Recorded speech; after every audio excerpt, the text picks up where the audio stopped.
Bonjour à tous, c'est Ricardo, je suis pour une vidéo. Bon, aujourd'hui, là, maintenant, l'endroit de débrief, c'est là, ici, c'est là. Donc, les gars, on se retrouve aujourd'hui pour une nouvelle vidéo. Les gars, aujourd'hui, on se retrouve pour faire le débrief du premier match des huitièmes de finale de Ligue des Champions. Il y en a eu deux, hein, bien évidemment, mais j'ai regardé qu'un match. Ce sera comme ça, il n'y aura pas les débriefs des deux matchs du jour. Moi, il n'y aura que le plus gros match des deux. Voilà. À part, bah, bien évidemment, est-ce qu'on peut dire, mais genre Inter-Porto, c'est peut-être moins, ça fait moins rêver que City-Leipzig. Leipzig-City, du coup. Parce que déjà, Leipzig-City, bah, City, c'est le meilleur des quatre. Leipzig, c'est peut-être moins fort que l'Inter, mais ça se vaut. Puis généralement, ça surcote beaucoup les 5 grands championnats.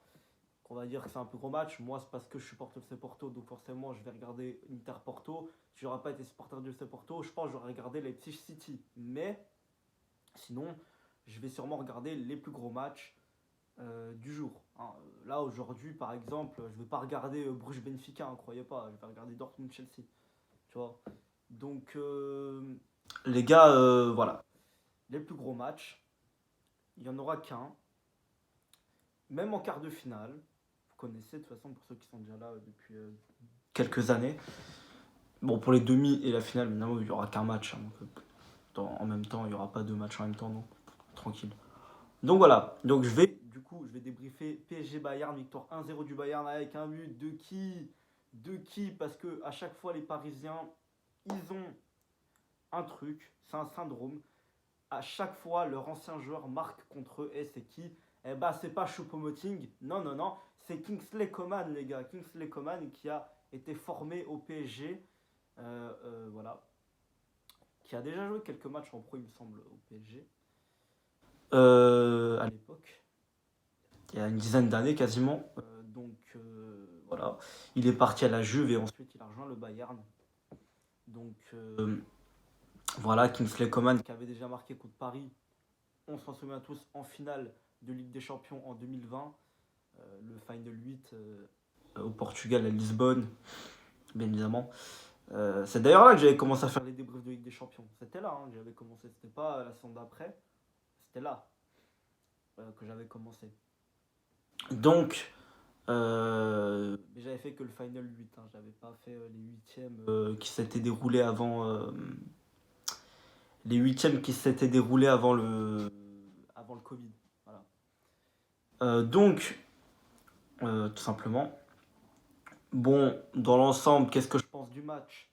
Bah, le Bayern a dominé dans l'ensemble, hein, le Bayern a mérité sa victoire. Il n'y a rien à dire. Le Bayern a vraiment mérité sa victoire. Mais le PSG n'a pas été si décevant que ce que je pensais. Honnêtement, le PSG, ils se sont battus. Ils se sont battus. Ça, on ne peut pas leur enlever. Mais malheureusement, ils ont été beaucoup trop faibles. Voilà. Et ça fait peur hein, quand tu as Messi, Neymar, être plus faible. Tu vois. C'est juste qu'au PSG, il manque un truc, c'est le collectif. Et le Bayern, le collectif, c'est ce qui ne part jamais de leur club. Ça ne part jamais, le collectif. Ils ont beau à changer les joueurs, le collectif ne part jamais.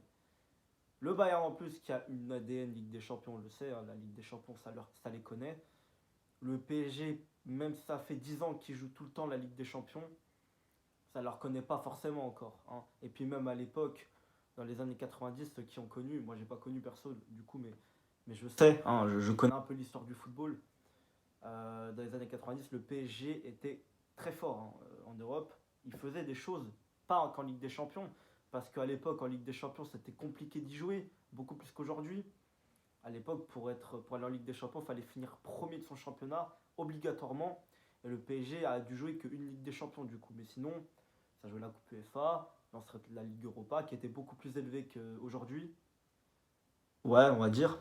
La Coupe des Coupes, qui était peut-être niveau Ligue des Champions.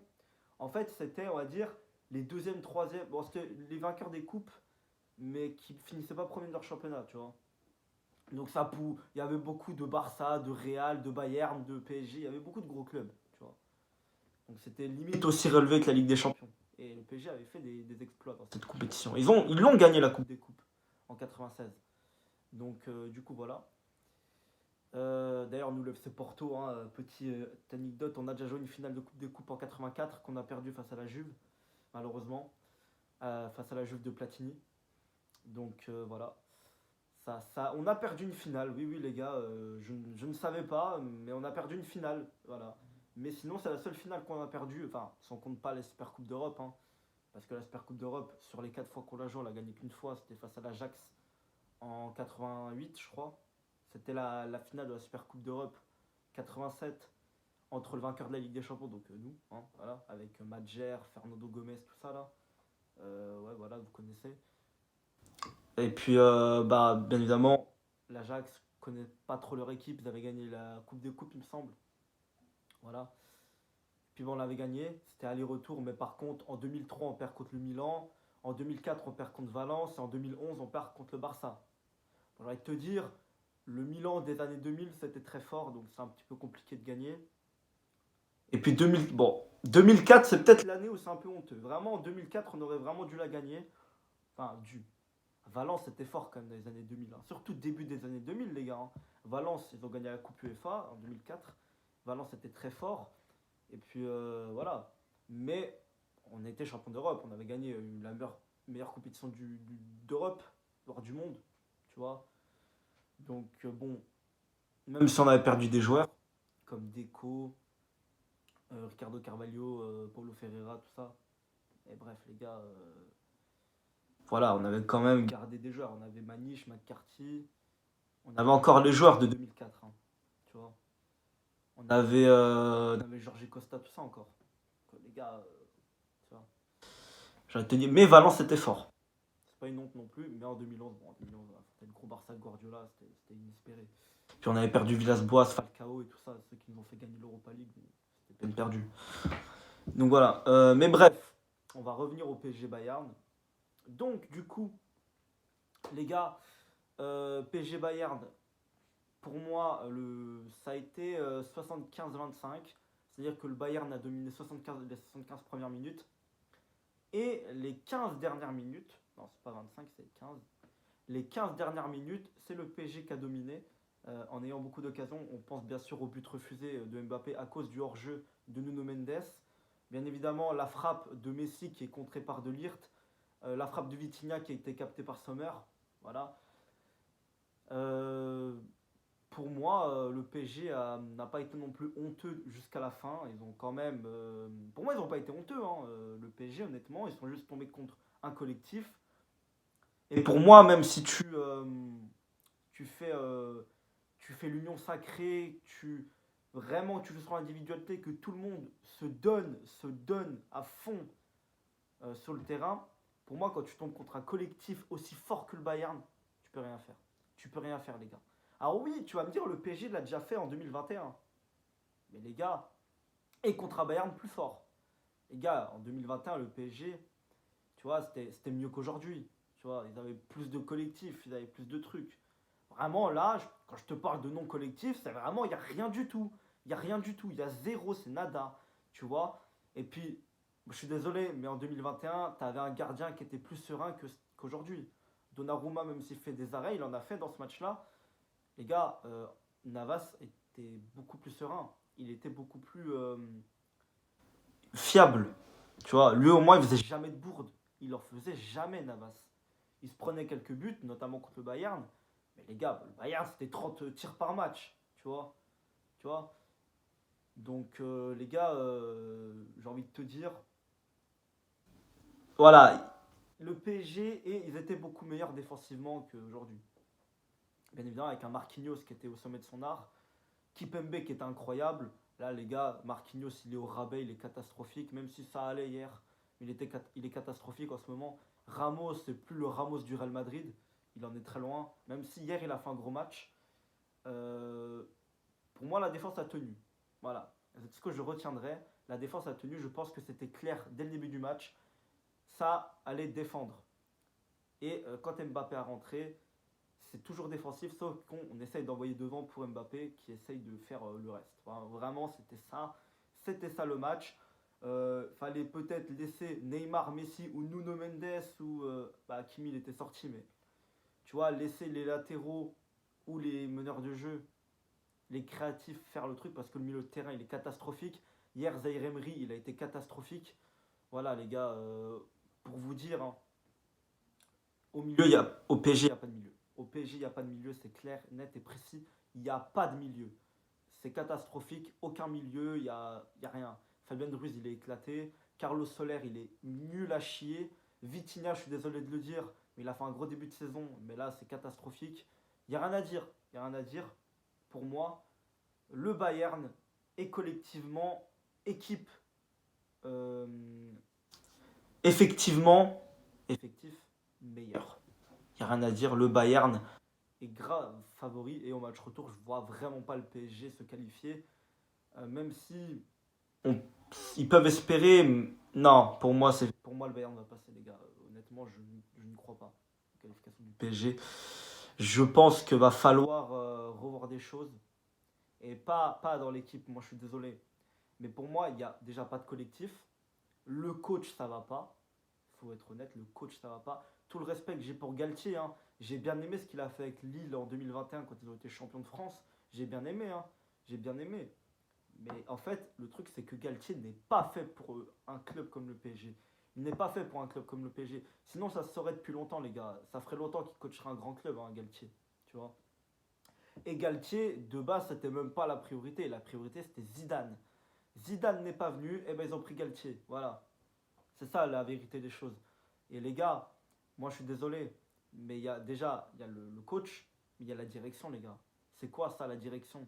Oh, de ce que j'ai su, parce que je suis beaucoup d'youtubeurs parisiens, comme Parisien 88, Immigré Parisien, Seis Panam, bien sûr. AZ Stories, si tu veux rigoler, bah tu peux regarder, hein. Bah les gars, je suis désolé, honnêtement, c'est quoi la direction? Pour moi, c'est clair, net et précis, il faut changer de président.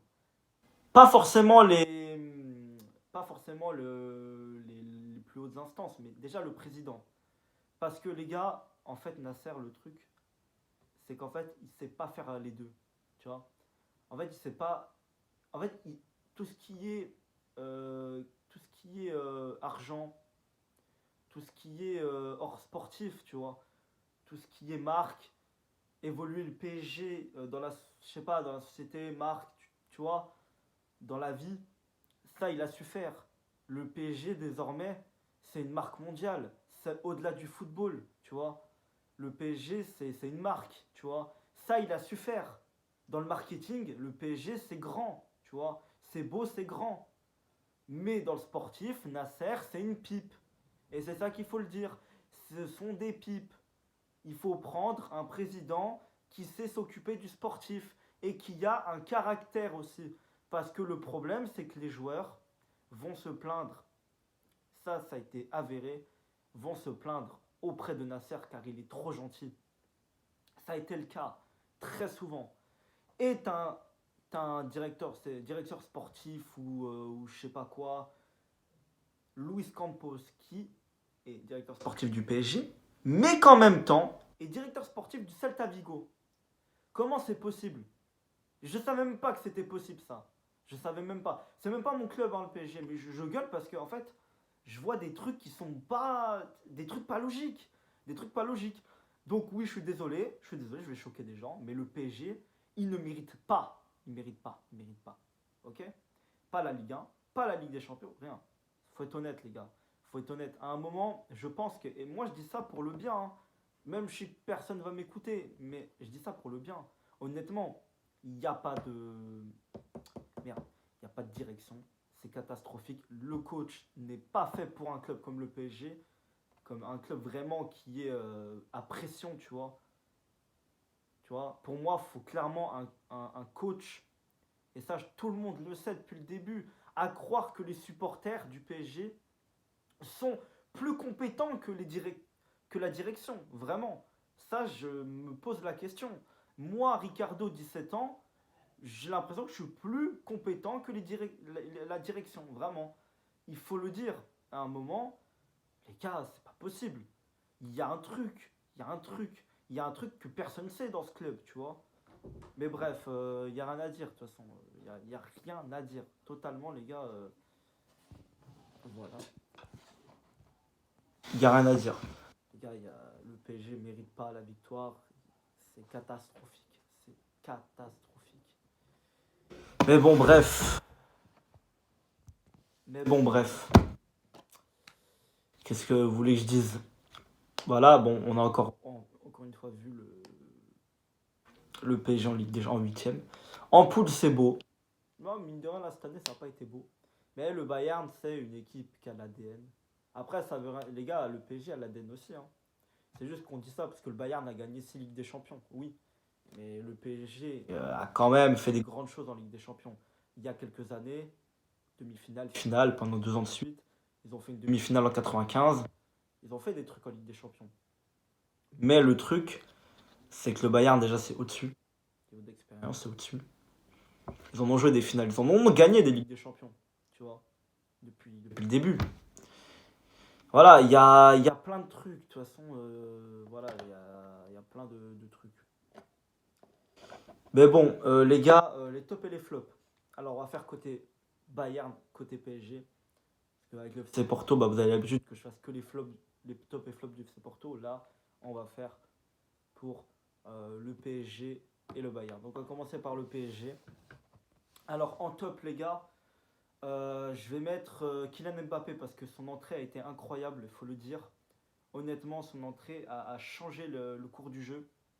Ensuite, en deuxième top, Nuno Mendes. Clairement, Nuno Mendes, c'est lui. Il a clairement, comme d'habitude, été actif sur son côté gauche. Hein. Actif totalement, pour moi. Clairement, Nuno Mendes dans les tops. Et en 3, Sergio Ramos qui a vraiment été très bon. Ensuite, en flop, Neymar. Non, pas Neymar. Messi. Messi, il a été nul à chier. On l'a pas vu du match. Catastrophique. Une merde, ce mec. Non, je rigole. Oui, j'ai la haine contre lui. Ça fait 2 mois que je l'encule dans mes propos, mais voilà.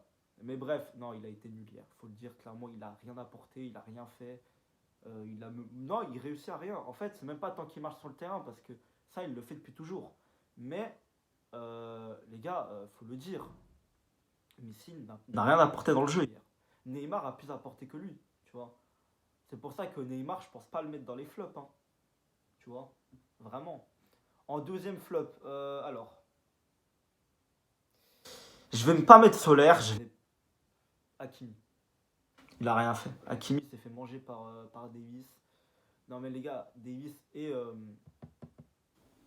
Oui, Davis, il me semble. Oui, Davis. C'est ce que je disais, Davis. Donc oui les gars. Faut le dire. Clairement. Et par Coman aussi. Mais les gars, faut le dire. Catastrophique. Et puis bah, en 3, je mets Zahir Emery, qui a été totalement.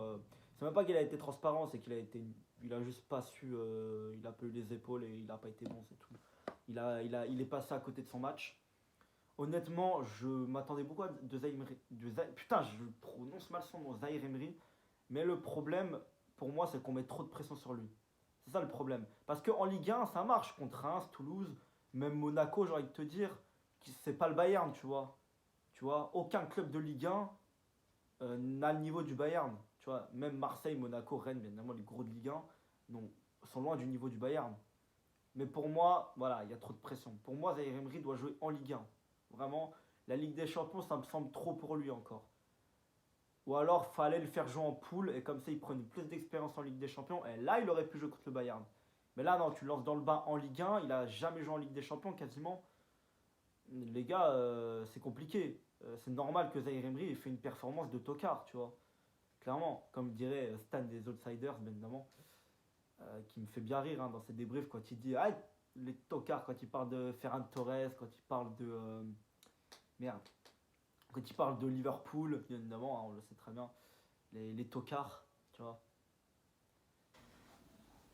Donc, les gars, voilà. Pour moi, honnêtement, Zahir Emery, c'était trop pour lui.